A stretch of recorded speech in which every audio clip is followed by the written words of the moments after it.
औज़ुबिल्लाहिमिनश्शैतानिर्रजीम बिस्मिल्लाहिर्रहमानिर्रहीम। अस्सलामु अलैकुम। ख्वाबों की ताबीर चैनल में खुश आमदीद। उम्मीद है अल्लाह के करम से आप सब खैरियत से होंगे। आज का मौजू ख्वाब में धुआं देखना कैसा है। ख्वाब में धुआं देखने की मुख्तलिफ़ सूरतें हैं और उसकी मुख्तलिफ़ ताबीरें हैं। अगर आप तफसील से जानना चाहते हैं तो आपसे गुजारिश है वीडियो को एंड तक लाज़मी देखें। तो चलिए चलते हैं आज के मौजू की तरफ।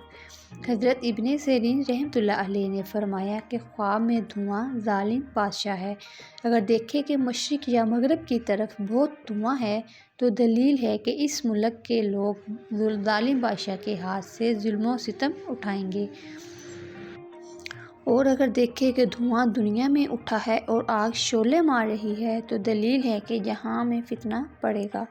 हज़रत जाबिर मग़रिबी रहमतुल्लाह अलैह ने फरमाया, अगर देखें कि शहर में या किसी विलायत में बग़ैर आग के धुआं ज़ाहिर हो रहा है तो दलील है कि इस जगह को हक़ व तआला की तरफ से खौफ होगा।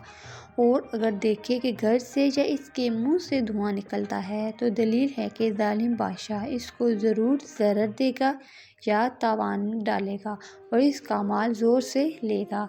नाज़रीन, ये थी आज की वीडियो। इसके अलावा किसी और ख्वाब की मालूम करना चाहते हैं या किसी ख्वाब के हवाले से जानना चाहते हैं तो कमेंट में पूछ सकते हैं।